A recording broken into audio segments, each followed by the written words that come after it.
အရန်ကြီးလို့ကောင်းတဲ့ reality show တစ်ခုကိုပြမယ် Battle of Face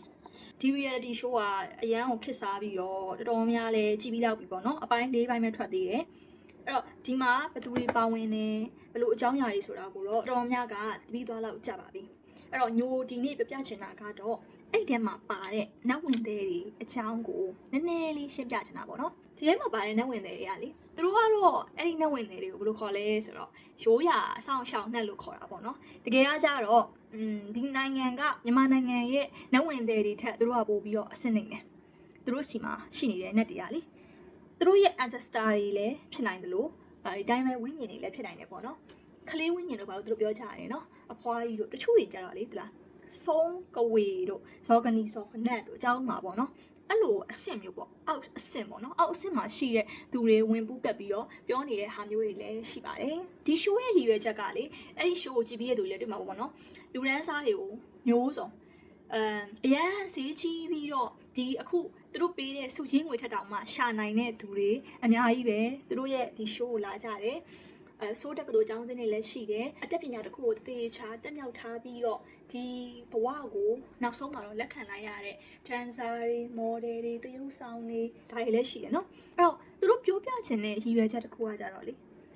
ဒီနောက်ဝင်တွေထားတော့ပညာရှင်တွေဘေးရင်ပညာရှင်တွေဆိုရင်မြန်မာနိုင်ငံသူတွေတွေမကသူတို့များပေါ့အခုခေတ်က ID ခေတ်ဆိုတော့မယုံကြဘူးနှိမ့်ချပြီးတော့ပြောဆိုစင်တာပေါ့နော်ဒီပတ်စံမရှိလို့တော့လိန်စားတယ်တို့ဘာအရေးချင်းမှမရှိဘူးလို့ဒါမျိုးတွေလိန်ညာပြောဆိုနေရဆိုပြီးတော့ပြောဆိုခံရတဲ့ဟာတွေအများကြီးပဲရှိတယ်ဒါတွေကိုသူတို့အနေနဲ့ကတက်တည်တကာရနိုင်တယ်ဒီပညာရက်တွေဟာတကယ်ပဲရှိခဲ့တာဒါတွေကတကယ်ကိုလူတွေကိုအကျိုးကျေးဇူးဖြစ်ထွန်းနိုင်တယ်လို့ဒီပညာရက်တွေဟာအလိန်ညာမဟုတ်ဘူးဆိုတဲ့အကြောင်းအရာကိုပြောပြချင်လို့အနာဂတ်ကိုဟောပြောတဲ့သူတွေမှာလူရန်စားအလွှာမျိုးစုံရှိတယ်လိန်ညာခြင်းတဲ့သူတွေလည်းရှိနိုင်တယ်လို့အခုလိုမျိုးတကယ်ကိုကိုယ့်ရဲ့ background နောက်ခံမြင်မာပြီးတော့ပညာတတ်တဲ့သူတွေကလည်းဒီလိုမျိုးအနာဂတ်ဟောပြောသူကန်ချမာကြည့်သူဖြစ်လာတယ်ဆိုတဲ့ဟာတွေကိုပြချင်တဲ့အတွက်ကြောင့်မို့လို့ဒီ reality show ကိုထုတ်လွှင့်နေဆိုတဲ့ရည်ရွယ်ချက်မျိုးကိုတော့ညိုကတော့တွေ့ရတယ်ပေါ့နော်ဒီနာမည်ကြီး Fortune Teller 46ယောက်ထဲမှာဆိုရင်နောက်ဝင်တွေပါတယ်တားတော့ပညာရှင်တွေပါတယ် IT ပညာရှင်တွေပါတယ်ကုမ္ပဏီဝန်ထမ်းတွေပါတယ်နော် dancer တွေပါတယ် model သရုပ်ဆောင်တွေပါတယ်ဒါဘာလို့ပြောပြနေရလဲဆိုတော့လူတွေရဲ့အထင်အမြင်တစ်ခုကိုသူတို့က proof ပြချင်တာဒီပညာရက်တွေကလေတကယ်စစ်မှန်တယ်ဆိုတဲ့အကြောင်းသူတို့ proof ပြချင်တဲ့အကြောင်းမလို့ဒီဟာကိုရှိုက်တယ်လို့တော့ညိုကတော့သတ်မှတ်ထားတာပေါ့နော်ဒီ show ကိုဘေးရင်ပညာတွေနောက်ဝင်တွေကိုအမြဲတမ်းတိုက်ခတ်ပြောဆိုခြင်းတဲ့သူတွေသူတစ်ပါးရဲ့ပညာရက်ကိုမလေးစားတဲ့သူတွေအဓိကထားပြီးကြည့်တယ်ဆိုတာကလေတစ်ဖက်သားရဲ့ဘဝတွေပညာရက်တွေကို respect ရှိတတ်အောင်လို့ကြည့်တယ်လို့ပြောတာဒါပေမဲ့အခုဘာဖြစ်နေကြလဲဆိုတော့အဲ့ဒီလူတွေကနှစ်မျိုးသုံးမျိုးလောက်꿰နေကြတာပေါ့နော် respect မရှိသေးသူကလည်း respect မရှိသေးပဲဒါကြီးကလိန်နေရပါဒါကြီးက 100% secret ပါဒီလိုမျိုးတွေပြောနေတဲ့သူတွေလည်းရှိတယ်လို့ဒီဆရာတွေကသူတို့ဖြစ်မဲ့ကံကြမ္မာကိုတော့နိုင်မယ်ရှုံးမယ်မသိဘူးလားအဲ့လိုမျိုးမေးရတဲ့သူတွေလည်းရှိရပေါ့နော်လိန်ညာနေတဲ့ဟာတွေဒီလိုမျိုးရှိတယ်လို့တချို့ကဘာဖြစ်လဲဆိုတော့မြန်မာနိုင်ငံကဆရာတွေကိုသူတစ်ပါးနိုင်ငံဆရာတွေတော့အထင်ကြီးပါတယ်ဒါမြန်မာနိုင်ငံဆရာတွေကိုထိပါပြောဆိုပြီးတော့ဒီဟာတွေအလိန်ညာတွေအကုန်ပေါ်သွားမှာပဲလို့ပါတော့အဲ့လိုမျိုးတိုက်ခိုက်တာမျိုးတွေရှိရနော်အဲ့တော့ပြောပြချင်တာအဲ့ဒီထဲမှာပါနေတဲ့လက်ဝင်သေးဆိုတာကလေမြန်မာနိုင်ငံက38မိနစ်တိထောင်မှအစင်းနေတဲ့နက်တွေအများကြီးပဲပါနေတယ်အဲ့ဒါက390s တို့ပါလို့ကြည်ဘူးတဲ့သူတွေဆိုရင်သိလိမ့်မယ်နော်390s ဆိုရင်သူ့အထဲထဲမှာကိုရီးယားနိုင်ငံရဲ့ရိုးရာနက်တွေအကြောင်းအများကြီးပဲပါတယ်အဲ့ဒီမှာဆိုရင်လေ38မိနစ်ထက်တောင်မှပို့ပြီးတော့နှိမ့်ကြတဲ့နက်တွေအများကြီးပဲပါနော်ရေကန်းဆောင်နက်တို့အိမ်သာဆောင်နက်တို့အများကြီးပဲရှိရနော်သူတို့စီမှာရှိနေတဲ့သူတော်များလေသူတို့ရဲ့ ancestor တွေပေါ့ဘိုးဘေးပြည်ပင်တွေပေါ့နော်အဲ့လိုမျိုးဒီခေါင်းမှာအချွန်ဆိုတာလေအဲ့ချွန်ပါတဲ့သူတွေလည်းရှိတယ်လို့အဲ့ဒါတွေကလည်းမြင့်တဲ့နက်တွေပေါ့ဒါမဲ့သိရမှာလေ divine တွေအရန်မြင့်တဲ့ divine energy တွေနဲ့ညိုတို့တာမန်လူတွေနဲ့ကချိတ်ဆက်ဖို့ခင်းရင်တယ်အဲ့တော့ဒီတာမန်လူတွေစီကိုကတ်နိုင်တယ်ဆိုတဲ့ဟာတွေကအဲ့ divine တွေထက်နှိမ့်ကြတဲ့အစ်စ်မှာရှိနေတဲ့အောက်နက်တွေပဲကတ်နိုင်တာပေါ့နော်ဥပမာဝေမာနိကပိတ်တာထက်မြင့်တဲ့သူတွေအဲ့လိုမျိုးတွေပဲကတ်နိုင်တာပေါ့နော်အဲ့တော့သူတို့စီမှာကတ်နေတဲ့သူတွေကလေဝေမာနိကပိတ်တာတွေဝိညာဉ်တွေလည်းဖြစ်နိုင်တယ်လို့ခုနကတော့အောက်အစင်းနှိမ့်နဲ့38မိနစ်ထက်တောင်မှနှိမ့်နဲ့ ancestral အဆောင်ရှောက်နက်တွေလည်းဖြစ်နိုင်တယ်ပါနေရာတွေကိုကြည့်ရတဲ့အထက်မှာချိုးတွေကနက်အဆင့်အောင်မရှိတဲ့ဟာတွေအများကြီးပဲတွေ့ရတယ်နော်တချို့လူတွေစီမှာကတ်နေတဲ့အဆောင်ရှောက်ဆိုတဲ့သူတွေကလေမျိုးတို့ဒီ38မိနစ်လောက်တောင်မှ အဆင်မရှိရဲ့ဆုံးတို့ကိုဝေတို့အဲ့ဒါမျိုးတွေလည်းရှိတယ်နော်သူတို့ကကြတော့ဗုဒ္ဓဘာသာကိုဆိုရင်လည်းဒီမြန်မာတွေရဲ့ဗုဒ္ဓဘာသာလို့မဟုတ်ဘဲနဲ့သူတို့ရဲ့ဗုဒ္ဓဘာသာကကြတော့ဗုဒ္ဓဘာသာမှာတော့မှခိုင်းနေရအများကြီးပဲကွဲတယ်သူတို့ကကြတော့ထေရဝါဒထက်တခြားဘာသာရပ်တွေကိုကိုယ်ွယ်သူတွေဖြစ်တဲ့ကြောင့်မလို့စစ်မှန်တဲ့ဗုဒ္ဓဘာသာတွေမဟုတ်ကြတာများတယ်ပေါ့နော်ဒါကြောင့်သူတို့ကိုခုနကတော့ပြောသလိုမျိုးစောင့်ရှောက်ဒါပေမဲ့တစ်စက်နှိမ့်တဲ့နက်တွေပေါ့နော်အိမ်တွင်းနက်လောက်တောင်မှအစစ်မရှိတဲ့နက်တွေကကတ်ပြီးတော့လုံနိုင်တယ်အဓိကတော့ဒါတိအောင်ဘုဒ္ဓနဲ့ပြရပါအဲ့အကြောင်းဘာလို့ပြရတာလဲဆိုတော့တခြားနိုင်ငံကိုတော့ယုံကြည်တယ်ဒါပေမဲ့မြန်မာနိုင်ငံကဆရာတွေကိုတော့ချိုးနှိမ်ပြီးတော့ပြောနေတဲ့သူတွေရှိနေတဲ့အတွက်ကြောင့်မလို့အဲ့အကြောင်းလေးကိုမြင်ရသလောက်ပြတာဖြစ်ပါတယ်ခန်းစားမိရသလောက်ပေါ့နော်ဒီ show မှာဆိုရင်ကြည့်လိုက်ရင်ကွာဘသူကစုံအောင်လန်းတော့မဟုတ်ဘူးပေါ့စုံကဝေရှိတယ်ဘသူကတော့တကယ်ရိုးရာနဲ့ရှိတယ်ဝိညာဉ်ရှိတယ်ဆိုတာကြည့်လို့ရတယ်နော်အဲ့ဒါကြောင့်မလို့ပြတာဖြစ်ပါတယ်တကယ်ကြောင့်မြန်မာနိုင်ငံမှာဒီထက်ပိုပြီးတော့တော်တဲ့ဆရာတွေအများကြီးပဲရှိပါတယ်သူတို့ရဲ့ဒီပညာရပ်တွေမှာဆိုရင်မိကုန်းတွေကကြတော့ပညာရပ်တွေအကုန်လုံးနတ်ဝင်သေးတွေအတွက်ကြီးပဲအဆင်ပြေအောင်လုပ်ပေးထားတယ်ဆိုတဲ့ဟာမျိုးမဟုတ်ဘူးကွာအကုန်လုံးတန်းတူပဲတားတော်တွေနဲ့ဖတ်မှအဆင်ပြေတဲ့ပညာရပ်မျိုးတွေရှိမယ်လက္ခဏာတွေခြေခဏတွေမျက်နှာကြည့်ပြီးတော့မှအဆင်ပြေတာတွေရှိတယ်နတ်ဝင်သေးတွေအတွက်လည်း chance ပေးထားတယ်သူကညိုလေးလာကြည့်ရတော့ပေါ့နော်ခန္ဓာတစ်ခုစီမှာမိကုန်း၃ခုဥမာနတ်ဝင်သေးတွေအတွက်ဆိုရင် chance ၃ခုပေးထားတယ်အဲ့လိုမျိုးနော်အဲ့လိုလေးမိကုန်း၃ခုကိုနတ်ဝင်သေးမိကုန်း၃ခုကိုတားတော့အဲ့လိုမျိုး၃ခုလောက်စီခွဲပြီးတော့သူတို့အနေနဲ့ chance ပေးထားတယ်ဆိုတာလေးကိုတော့ညှို့တွေးလိုက်ရတယ်ပေါ့နော်ဘယ်လိုပဲဖြစ်ပညာရပ်တွေမှာဒီလိုမျိုးတွေကြည့်ရတဲ့အခါမှာလူတွေအနေနဲ့ဘာလေးတွေကောင်းကျိုးရှိပါမလဲဆိုတော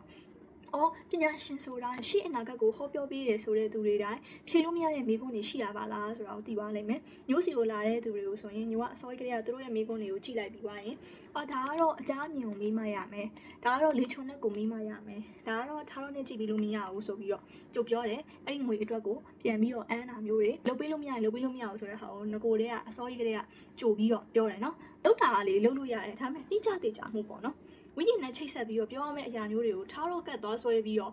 ့အဲ့လိုမျိုးငွေကိုလိမ်ညာမြူခြင်းကွာလူဆိုတာအမှန်တိုင်းဝင်ခံရရမယ်အဲ့အမှန်တိုင်းဝင်ခံရဖို့တတိလည်းရှိဖို့လိုတယ်မသိရင်မသိဘူးပေါ့နော်ရှင်းလေးပဲအဲ့မျိုးအနေနဲ့ကတော့ဒီ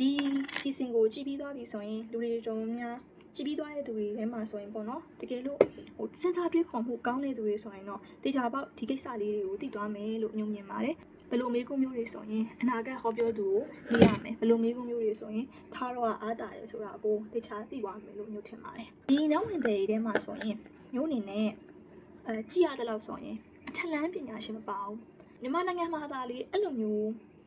းချိုးလေးကိုလုပ်ပေးမယ်ဆိုရင်တကယ်ကိုစစ်မှန်တဲ့ဆရာတွေအများကြီးပဲရှိပါတယ်နော်မြန်မာနိုင်ငံရဲ့ဟာတွေကပို့ပြီးတော့မြင့်ပါတယ်အထက်လန်းနေလေဒီဆရာတွေထဲမှာဆိုရင်တို့အထက်လန်းဆရာမပါပါဘူးနောက်ဝင်တဲ့ထဲမှာဘာလို့ဆိုတော့တို့မှအဲ့ဒီပညာရေးမရှိလို့ပါနိုင်ငံတစ်နိုင်ငံချင်းစီမှာရိုးရာယဉ်ကျေးမှုတွေရှိကြတယ်အဲ့တော့တို့နိုင်ငံရဲ့ရိုးရာယဉ်ကျေးမှုမှာကြတော့ဒီထဲမှာပါတဲ့သူတွေမှာကမြန်မာနိုင်ငံမှာအခုအသုံးများနေတဲ့အရာတွေနဲ့စင်တူတဲ့လူတွေတော့ပါတယ်ဒါပေမဲ့အထက်လန်းတော့မပါဘူးအဲ့ဒါသိကြတယ်အောင်လန်းပညာရှင်တို့ဘာလို့ထပ်ပေါ့နော်စုံလို့ဘာလို့စနကျူးလို့အဲ့လိုမျိုးအဆင့်ထိရောက်နေတဲ့သူတွေတော့ရှိတယ်ပေါ့နော်အောင်လန်းပညာရှင်တို့တော့မသုံးချင်ပါဘူးဘာလို့ဆိုတော့ဒါသူတို့နိုင်ငံရဲ့ရိုးရာယဉ်ကျေးမှုဘေးဒင်ကအဆောက်ကွာမြန်မာမှာဆိုရင်မြန်မာတွေရဲ့လက္ခဏာပညာရဲ့ရှိမယ်ဘေးဒင်ပညာရဲ့ရှိမယ်သူတို့ရှိမှလည်းသူတို့အခေါ်အဝေါ်တွေနဲ့ဘေးဒင်လက္ခဏာတွေစာတာတွေမျက်နှာနမိတ်ဖတ်တာတွေဒါမျိုးတွေရှိတာဆိုတော့လေအမျိုးတွေ့ရတဲ့လောက်လေးကိုဒါလေးက share လုပ်ပေးရပါအဲ့ reality show ကိုကြည့်ပါတကယ်ကိုပညာရတယ်ညို့ဆိုရင်အဲ့မိကွန်းလေးတွေကိုလိုက်ပြီးတော့ဖြည့်ကြည့်ရကိုတိုင်း reality show ထဲမှာပါဝင်ပြီးတော့ဖြည့်နေရတယ်လို့ခံစားရတယ်ပေါ့နော်ညို့အကြိုက်ဆုံးကတော့တေသူတွေကိုခံမှန်းရတာပဲအဲ့ဒါညို့အရင်ကြိုက်တယ်ဘာလို့ဆိုညို့ငကိုတွေကလေချုံနဲ့တွေနတ်ဝင်သေးတွေသူတို့ရဲ့ပါရမီပေါ့အရန်အံ့ဩမိတယ်ပေါ့နော်သူတို့ရဲ့ပါရမီကိုညို့အရန်ကြိုက်တယ်ဘာလို့ဆိုညို့ကိုတိုင်းနတ်ဝင်သေးလေချုံနဲ့ဖြစ်မလားနင်းဖြစ်မလားဒီအခွင့်အရေးကိုယူမလားဆိုရင်တော့ညို့မယူနိုင်ဘူးဘာလို့လဲသိလားတရေရမ်းကြောက်တယ်ဒါတွေကသူတို့ရဲ့ဘဝမှာငငယ်လေးတွေကတရေတွေကိုမြင်ရတယ်ဝိညာဉ်တွေနဲ့ဆက်ပြီးတော့လှုပ်ကင်ပေးရတယ်မြန်မာနိုင်ငံမှာဆိုရင်လည်းအဲ့လိုဆရာမတွေရှိရနော်ထိုတလောဟာအောင်မလေးဆရာမတယောက်ဝိမာနိကပိတ်တာတွေကိုတင်ငန်းကုန်းမှာသွားပြီးတော့အစားအစာကျွေးမွေးရလေတချို့နားမလည်တဲ့သူတွေကတော့ဒါကြီးကိုအဖြစ်ပြောတာပေါ့နော်နားလည်တဲ့သူတွေအတွက်ကတော့အဲ့ဒီလူတွေကအဲ့လိုအဖြစ်ပြောနေတာကိုလေသူတစ်ပါးရဲ့ပညာရက်ကိုစော်ကားနေတဲ့အောက်တန်းစားလို့ပဲမြင်တယ်စိတ်ဓာတ်အောက်တန်းစားပေါ့နော်လူအောက်တန်းစားဆိုတာတဲ့စိတ်ဓာတ်အောက်တန်းကြရတယ်ပေါ့ သူတစ်ပါးရဲ့ပညာရက်တွေကိုမသိမနဲ့မွေးမပန်းသင့်အောင်ဒီလိုဟာမျိုးတွေဆိုတာငါနောက်ဝင်တဲ့ဖြစ်ချင်ပါတယ်ဆိုတိုင်းဖြစ်လို့မရအောင်နော်ဘဝဆက်ဆက်ကလုတ်ခဲ့တဲ့ mission တွေပါရမီတွေဒါတွေအများကြီးပဲပါပါတယ်ပြီးတော့ဘဝတွေအရန်ခက်ခဲပါတယ်တရေတပတ်တွေပိတ်တာတွေကိုမြင်ချင်မှမြင်နေရတယ်ဒီပိတ်တာတွေမကျွတ်လို့တဲ့ဘဝတွေကိုချိတ်ဆက်ပြီးတော့အစားအသောက်ကောင်းနေရထိုင်ခင်းနေရအောင်ကူညီပေးရတယ်သူတို့စီမှာလိုအပ်နေတဲ့သူတို့ရဲ့ဘဝမှာလုတ်ခဲ့တဲ့အကုသိုလ်ကအမှားတွေပေါ့အဲ့ဒါတွေကိုတွားပြီးအိတ်ဆက်ထုံးတွေကိုတွားဖြီပေးရတယ်အဲ့လိုမျိုးဝိညာဉ်တွေနဲ့ချိတ်ဆက်ပြီးတော့အလုပ်လုပ်ပေးနေရတဲ့သူတွေမြန်မာနိုင်ငံမှာအများကြီးပဲရှိပါတယ်ပြီးတော့ဝိညာဉ်တွေကိုချိတ်ဆက်စကားပြောလို့ရတဲ့လေချွန်နဲ့တွေလည်းရှိကြတယ်ပေါ့နော်အဲ့ဒါတွေကတကယ်ကိုနည်းနည်းပညာရက်တွေပါဒီလိုမျိုးတေသူတွေနဲ့ချိတ်ဆက်တယ်ဆိုတာကလည်းအဲ့လိုပညာရှင်တွေနဲ့တွားပြီးတော့မှဒါတကယ်တိကျတဲ့အဖြစ်မျိုးကိုထွက်တာပါဒါကြောင့်မလို့ယူတတ်ရင်ပညာတွေအများကြီးပဲရတယ်နောက်ရှိတဲ့သူတွေဉာဏ်ကောင်းတဲ့သူတွေကတော့ဒါတွေကိုကြည့်ပြီးသွားပြီဆိုရင်ကိုယ့်ရဲ့ရှင်တွေကအယူအဆဟောင်းတွေအယူအဆမားတွေကိုပယ်ဖြတ်နိုင်မယ်လို့ထင်တယ်တယူတန်နေဆွဲငါဆွဲကြီးနေစေသူတွေဘဝရဲ့အလင်းကိုရှာမတွေ့နေစေသူတွေကတော့ဝေဖန်လေကန်နေအောင်ပါပဲ 100% script ဆိုပြီးတော့ပြောနေအောင်ပါပဲကိုရီးယားမှာပဲဖြစ်ဖြစ်ဘယ်မှာပဲဖြစ်မြန်မာနိုင်ငံမှာရောပါဘယ်နိုင်ငံမှာပဲဖြစ်ဖြစ်ကိစ္စတစ်ခုကိုလုပ်မယ်ဆိုရင် production တင်းအကြီးတစ်ခုလုံးကအနည်းဆုံးလူ60 80ရာနေပြီးတော့လူအယောက်200လောက်ထိပါကြရတယ်ပေါ့နော်အဲ့မှာဆိုရင် stylist တွေပါမယ်လုပ်ပေးရတဲ့အရာတွေအများကြီးရှိရကွာ script တွေဆိုရင်လည်းဒီအချိန်မှာဒါလုပ်ရမယ်ဒီစကားကိုပြောရမယ်ဒါပြီးရင်ဒါဆိုတာတေချာပေါက် 100% script ပါဒါမဲ့ဒီထဲမှာပါတဲ့ဆရာတွေကို script လို့ပြောတာကြီးကကြတော့ကိုအုံနောက်မရှိတာအယူကို brain level ကိုကိုပေါ်ပြနေတယ်လို့ပဲကွာဒီပညာရက်နဲ့အတမွေးချောင်းပြုတ်နေတဲ့ဆရာတွေကဘာဖြစ်လို့သူတို့ရဲ့သိက္ခာကိုအကြခံပြီးတော့ဒီ script ကြီးကိုဖတ်ပြီးတော့နော်ကိုသိက္ခာကိုအချခံပါလေအဲ့လေးနည်းလေးစဉ်းစားကြည့်ပါနော်ဒါကြီးကမှားနေတာပေါ့ကိုပြောနေတဲ့စကားတစ်ခွန်းဟာကိုယ့်ကိုစဉ်းစားကြည့်ပါကိုသာဆိုရင်ရောကိုယ့်ရဲ့ဂုဏ်သိက္ခာတစ်ခုကိုရှင်းပြီးတော့သူများတွေကြိုးဆွဲရကမှာလား